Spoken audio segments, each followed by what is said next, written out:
तो जैसा कि लास्ट एपिसोड में हमने देखा था कि यान जियांग ने मिस यान की जान बचाकर उसकी इंजरीज को हील कर दिया, जिसके चलते मिस यान अब यान जियांग को काफी ज्यादा पसंद करने लगी। साथ ही उसने खुश होकर यान जियांग को तीसरी रैंकिंग की स्पिरिट पिल और सोल क्रिस्टल गिफ्ट किए। मगर टांग फैमिली यान जियांग पर चोरी का इल्जाम लगाकर उससे वो गिफ्ट छीनना चाहती थी। इतना ही नहीं, उन्होंने यान जियांग को परेशान करने के लिए एक मास्टर को भी हायर किया था, मगर यान जियांग उस मास्टर पर भारी पड़ते हुए पासा पलट देता है। साथ ही टांग फैमिली तो ये देखकर ही हैरान थी कि यान जियांग इतना पावरफुल कैसे बन गया।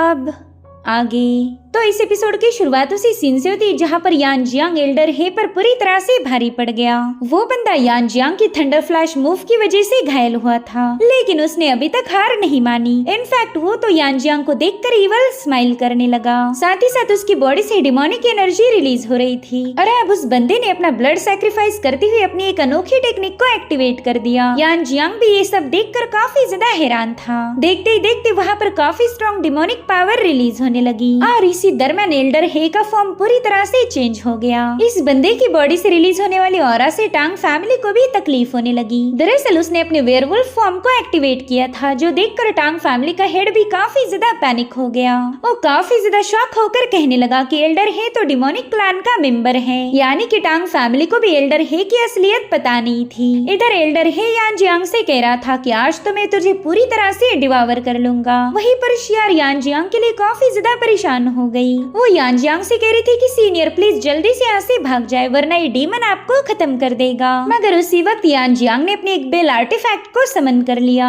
जिसके चलते उस डीमन का अटैक सीधे जाकर उस बेल पर ही हिट हो जाता है। इन दोनों के दरमियान हो रहे क्लैश की वजह से पूरे हॉल में काफी स्ट्रॉन्ग एनर्जी फैलने लगी। मीनवाइल यान जियांग अपनी थंडर फ्लैश टेक्निक का यूज करते हुए उस डीमन पर अटैक कर देता है, जिसके चलते वो काफी पीछे पुश हो गया। यान जियांग की थंडर फ्लैश ने उस डीमन के पेट पर वार किया था, मगर फिर भी उस डीमन पर इसका कोई खास असर नहीं होता। जो देख यान जियांग सोचता है कि इस बंदे के पास तो गजब की डिफेंसिव पावर है, मैं इसे इतनी आसानी से तो मार नहीं पाऊंगा। अब इसे घायल करने के लिए मुझे काफी सारी मेहनत करनी पड़ेगी। जिसके बाद यान जियांग ने हवा में जंप लगाते हुए उस डीमन पर एक और थंडर स्लैश रिलीज कर दिया, मगर फिर भी उस डीमन पर इसका कोई खास असर नहीं होता। जो देखते साथ ही यान जियांग ने उस पर मुसलसल स्लैशेस रिलीज करना शुरू कर दिए, जिसे वो डीमन तो डॉज भी करने की मेहनत नहीं कर रहा था। इसका मतलब ये होगा कि उस डीमन को अपनी डिफेंसिव पावर पर पूरा यकीन है। वो जानता था कि यान जियांग के अटैक उसे घायल नहीं कर सकते। उसे उम्मीद थी कि यान जियांग की पावर थोड़ी देर में एग्जॉस्ट हो जाएगी और फिर यान जियांग को खत्म करना उसके लिए काफी ज्यादा आसान होगा। मगर यान जियांग के स्लैशेस तो रुकने का नाम नहीं ले रहे थे, जिसके चलते वो डीमन उस पर काफी ज्यादा भड़क गया। अब उसने भी यान जियांग पर एक हमला कर दिया था, लेकिन यान जियांग बड़ी तेजी के साथ उसे डिस्ट्रॉय कर देता है। टांग फैमिली तो यान जियांग की पावर्स देखकर ही हैरान थी और अब यान जियांग ने अपने हमलों को रोक दिया, मगर उसने देखा कि डीमन पर ज्यादा कोई खास फर्क नहीं पड़ा। वो कह रहा था लड़के तू आज मरेगा और इसमें कोई शक नहीं। साथ ही साथ उस डीमन की बॉडी से बहुत ही स्ट्रॉन्ग इवल एनर्जी रिलीज होने लगी। उसने यहाँ पर वुल्फ शैडो किलिंग स्ट्राइक को एक्टिवेट कर दिया था। एक सेकंड के लिए तो यान जियांग भी इस मूव को देखकर थोड़ा सा पैनिक हो गया। अब देखते देखते वहाँ पर कई सारे डिमोनिक फॉर्म क्रिएट हो गए थे, जिन्होंने चारों ओर से यान जियांग को घेर लिया। इन सभी फॉर्म से अकेले निपटना किसी भी कल्टीवेटर के लिए पॉसिबल नहीं, लेकिन यान जियांग के पास कई सारे पैंतरे थे, तो वो अपनी एक और technique raging thunder lion spirit को एक्टिवेट कर देता है। उस थंडर लायन के वहाँ पर अपीयर होते ही उसकी एनर्जी से वो सारे डिमोनिक फॉर्म वैनिश हो गए। इतना ही नहीं, वो डीमन भी यान जियांग की इस मूव को देखकर काफी ज्यादा हैरान था। उसे तो लगा ही नहीं था कि ये बंदा उसे इतनी तगड़ी टक्कर देगा, और उतने में यान जियांग ने सीधे उसकी तरफ आगे बढ़ते हुए उस पर एक स्लैश अटैक रिलीज कर दिया। उसका ये स्लैश इतना जबरदस्त था कि वो डीमन हॉल को ब्रेक करते हुए सीधा पुल में जाकर पटक जाता है। वहाँ मौजूद टांग फैमिली की लड़कियां तो इस मॉन्स्टर को देखकर वहीं पर बेहोश हो गयी। तब तक टांग फैमिली के लोग भी वहाँ पर पहुँच गए। फैमिली हेड ने शाओ युआन को हुक्म दिया कि जल्दी से हमारे फैमिली मेंबर्स को किसी और लोकेशन पर ले जाने की तैयारी करो। मुझे बिल्कुल नहीं लगता कि यान जियांग इस डीमन को मार पाएगा, ये डीमन काफी ज्यादा पावरफुल है। तो शाओ युआन तुरंत ही वहाँ से रवाना हो गया, मगर तब तक वहाँ पर टांग फैमिली के एंसेस्टर पहुँच चुके थे। उन्होंने वहाँ आते ही उस डीमन पर एक एक जोरदार स्लैश रिलीज कर दिया, जिसमें उस डीमन की दोनों हाथ कट जाते हैं। अब तो फाइट करने के लिए उसके पास हाथ ही नहीं थे, इसलिए उसने वहाँ से भागना ही सही समझा। मगर उतने में उस डीमन पर पियर्सिंग सन स्ट्राइक से हमला हो गया। ये पियर्सिंग सन स्ट्राइक इतनी ज्यादा भयानक थी कि वो डीमन वहीं पर ब्लास्ट हो जाता है। दरअसल ये अटैक किया था यान जियांग ने। वहीं पर टांग फैमिली का हेड सोच रहा था कि यान जियांग ने एक वेयरवुल्फ को खत्म कर दिया। आखिर इस बंदे के पास ऐसी भयानक एबिलिटीज कहां से आ गई? वैसे तो इन लोगों ने यान जियांग का शुक्रिया अदा करना चाहिए था, लेकिन उल्टा उन्हें तो यान जियांग से जेलसी होने लगी। इतने सालों से टांग फैमिली ने जिसे एज अ लूजर ट्रीट किया था, वो बंदा काफी तेजी के साथ राइज कर रहा था और ये बात उनकी आंखों में खटकने लगी। वहीं पर यान जियांग कहता है कि तुम लोग मुझसे मेरी स्पिरिट पिल छीनना चाहते थे। अगर तुम लोगों को वाकई वो पिल्स चाहिए तो मुझे तुम्हारे साथ मुकाबला करने में कोई दिक्कत नहीं। जिस पर टांग फैमिली का हेड उससे कहने लगा कि यान जियांग तेरे पास थोड़ी बहुत स्किल्स है तो क्या हुआ, इसका मतलब ये तो नहीं कि तू मेरी टांग फैमिली को ऑफेंड करे। ये मत भूल कि तू हमारे टांग फैमिली का घर जमाई है और तेरी औकात हमेशा वही रहेगी। तू चाहे कितना भी पावरफुल क्यों ना बन जा, तुझे हमारी टांग फैमिली से वो रिस्पेक्ट नहीं मिलने वाली। तो यान जियांग कहता है मास्टर हंग टियान, भले ही तू कितना ज्यादा इवल क्यों ना हो, लेकिन तेरी बेटियां काफी अच्छी है। उन्होंने हमेशा मेरे साथ रिस्पेक्ट से बात की और अगर आज तू जिंदा है तो वो बस उन्हीं की बदौलत। मैं उनके सिर से उनके बाप का साया नहीं छीनना चाहता, वरना तो तुझे खत्म करने में मुझे 1 मिनट भी नहीं लगेगा।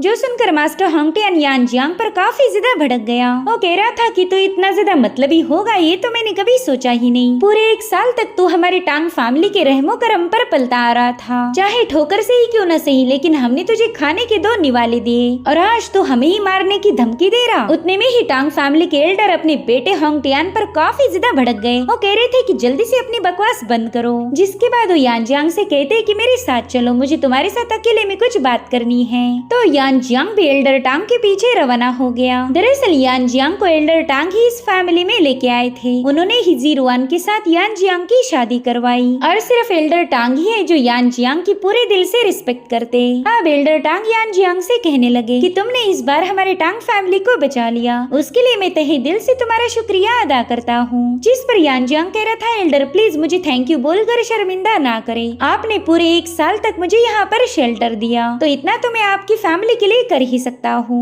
लेकिन चाहे मैं कुछ भी क्यों ना करूँ, टांग फैमिली हमेशा मेरे से जेलस फील करेगी। वो लोग हमेशा किसी न किसी बात को लेकर मेरे साथ झगड़े करते, मुझे हर बार सबके सामने जलील किया जाता। इतने दिनों से मैं सब कुछ बर्दाश्त करता आया, लेकिन मेरी भी एक हद है, इसलिए मैं उम्मीद करूंगा कि आप आपकी टांग फैमिली पर नजर रखें। अब अगर अगली बार उन्होंने बेवजह मेरे लिए कोई मुसीबत खड़ी की तो मुझे भी मजबूर होकर उन पर अटैक करना होगा। एल्डर टांग को भी ये बात अच्छे से पता थी कि उनकी फैमिली यान जियांग के साथ काफी बुरा बर्ताव करती आई, इसलिए वो यान जियांग को तसल्ली देती है कि आज के बाद कभी उसके साथ कोई बुरा बर्ताव नहीं किया जाएगा। वो टांग फैमिली को वार्न करेंगे कि बेवजह यान जियांग से पंगे ना ले। वो कहते यान जियांग तुम्हारी पावर्स देखकर मैं काफी ज्यादा इम्प्रेस हो गया। तुमने उस डीमन को खत्म करने के लिए जो सोर्ड स्ट्राइक यूज की थी वो मुझे पसंद आई। क्या तुम मुझे बता सकते हो कि तुमने किस टेक्निक का यूज किया था? जहाँ तक मुझे याद है तुम्हारी ब्लड लाइन पूरी तरह से डैमेज थी। जिस पर यान जियांग कह रहा था सीनियर मैंने अपनी ब्लड लाइन को दोबारा से अवेकन किया, साथ ही साथ मैं अपनी कल्टीवेशन पर भी ध्यान दे रहा हूँ ताकि जरूरत पड़ने पर हमारी टांग फैमिली को प्रोटेक्ट कर पाऊँ। खैर आपका अगर कोई और सवाल नहीं है तो प्लीज मुझे इजाजत दीजिए। उतने में ही एल्डर टांग कहते यान जियांग प्लीज रुक जाओ। यान जियांग भी हैरान था कि आखिर एल्डर टांग उससे कौन सी बात करना चाहते।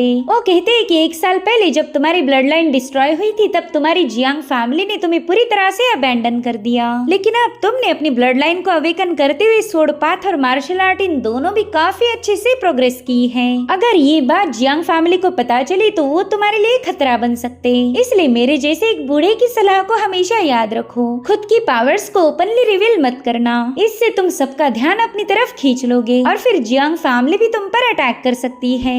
एल्डर टांग की ये सारी बातें सुनकर यान जियांग भी थोड़ा सा हैरान था। वो कहता है सीनियर क्या आपको वाकई ऐसा लगता है कि जियांग फैमिली को मेरा राइज होना पसंद नहीं आएगा? एक जमाने में मैं उसी फैमिली का जीनियस था, लेकिन उन्होंने धक्के मारकर मुझे निकाल दिया। अब अगर मैं राइज हो रहा हूँ तो इसमें जियांग फैमिली को बुरा लगना चाहिए। जिस पर एल्डर टांग कहते हैं कि मैं जानता हूँ ये मुश्किल है, लेकिन तुमने अपने दिल में जो भी नफरत पल रही है उसे खत्म करना चाहिए। तुम एक ऑर्डिनरी इंसान बन जाओ। अगर तुम जियांग फैमिली पर ऐसे ही गुस्सा रहोगे तो एक ना एक दिन यहाँ पर खून की नदियाँ बहेगी और मैं ये बिल्कुल सहन नहीं कर पाऊंगा कि तुम किसी के हाथों मारे जाओ। अगर तुम वाकई इस नफरत को भुलाना नहीं चाहते तो फिर तब तक खुद को कंट्रोल में रखो जब तक कि तुम महाशक्तिशाली ना बन जाओ। जिस दिन तुम्हें एहसास होगा कि तुम अकेले ही पूरी की पूरी जियांग फैमिली का मुकाबला कर सकते हो, उसी दिन अपनी पावर्स का शो ऑफ करना। उस वक्त वो लोग तुम्हारे डोमिनेंस को देखकर ही पीछे हट जाएंगे। यहाँ पर एल्डर टांग ने यान जियांग को काफी अच्छी सलाह दी थी, इसलिए यांग जियान भी वहाँ से जाने से पहले एल्डर टांग को एक खबर देता है। वो कह रहा था कि आपके जन्मदिन पर टांग फैमिली पर एक अटैक होने वाला है, तो मैं चाहता हूँ कि आप उस अटैक को काउंटर करने के हिसाब से तैयार रहें।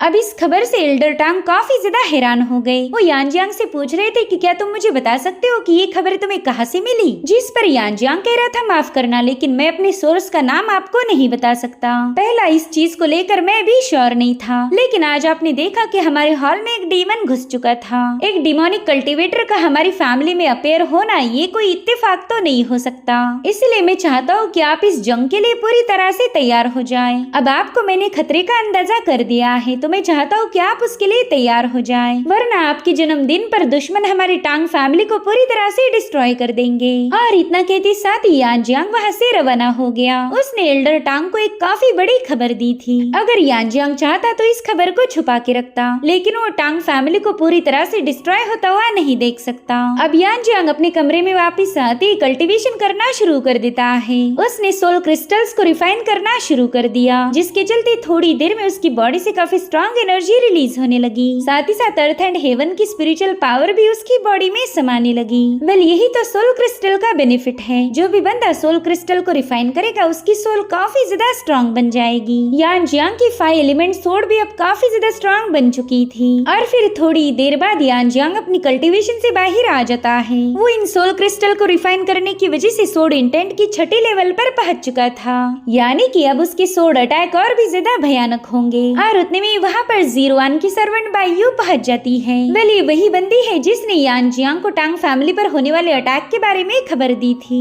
वो कह रही थी यंग मास्टर क्या आपने मुझे यहाँ पर समन किया है? जिस पर यानजियांग कह रहा था कि हाँ मैं तुमसे कुछ सवाल पूछना चाहता हूँ। तुम्हें तो पता ही होगा कि आज हमारी टांग फैमिली में एक डीमन अपीयर हुआ था, तो मैं बस इतना जानना चाहता हूँ कि उस डीमन को भेजने वाला हमारा दुश्मन जिंगशियान है। बायू तो ये सुनकर ही हैरान हो गई। उसे तो लगा ही नहीं था कि यानजियांग को ये सारा खेल समझ आएगा। जिसके बाद वो यानजियांग को बताती कि हाँ आपका अंदाजा पूरी तरह से सही है। दरअसल जिंगशियान ने ही उस डीमन को यहाँ भेजा था ताकि वो डीमन हमारी टांग फैमिली को नुकसान पहुँचा पाए। साथ ही साथ जिंगशियान एक बहुत बड़ी मूव को प्लान कर रहा है। जल्दी हमारे एल्डर टांग का जन्मदिन होगा, तो उसी दिन वो पूरी की पूरी टांग फैमिली को वाइप आउट करेगा। वो 01 को किसी भी कीमत पर हासिल करना चाहता है। उसने उस वुल्फ डीमन को यहाँ पर इसलिए भेजा था ताकि वो डीमन उसे टांग फैमिली की पूरी खबर दे पाए। मगर ये तो अच्छा हुआ कि आपने सही वक्त पर उस डीमन का खात्मा कर दिया। इससे तो अब जिंगशियान की प्लानिंग में ढेर सारी रुकावटें आ सकती हैं। ये सब सुनकर यानजियांग काफी ज्यादा हैरान था। वो कहता है कि जहाँ तक मुझे पता है जिंगशियान कियान्यू पैलेस का प्रिंस है,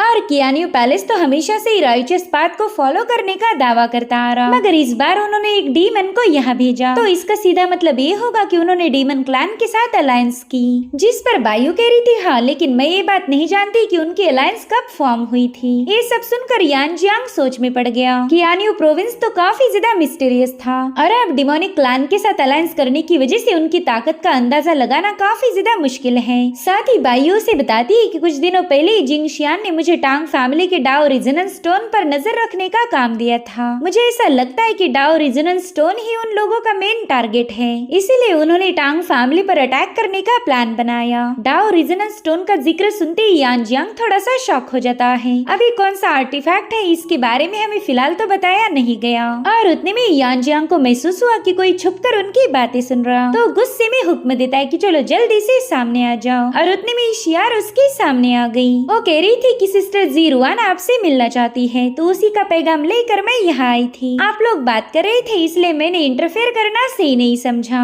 तो अब यानजियांग सीधे 01 से मिलने पहुँच जाता है। वो उसे बता रही थी कि जल्दी स्टार रैंकिंग कॉन्टेस्ट होने वाला है, और मैं चाहती हूँ कि तुम उस कॉन्टेस्ट में जीत हासिल करो। वैसे तो इस कॉन्टेस्ट में लिu हो और बिंगजिन हमेशा फर्स्ट प्लेस हासिल करते, लेकिन इस बार उन्होंने पार्टिसिपेट करने से मना कर दिया। वो कह रहे थे कि उन्हें कल्टीवेशन पर फोकस करना है। तो यानजियांग कहने लगा कि तुम बिल्कुल फिक्र मत करो, मैं उन दोनों से बात करूंगा। और इसी के साथ एपिसोड यहीं पर एंड हो जाता है। Thank you so much for watching. Bye bye, take care.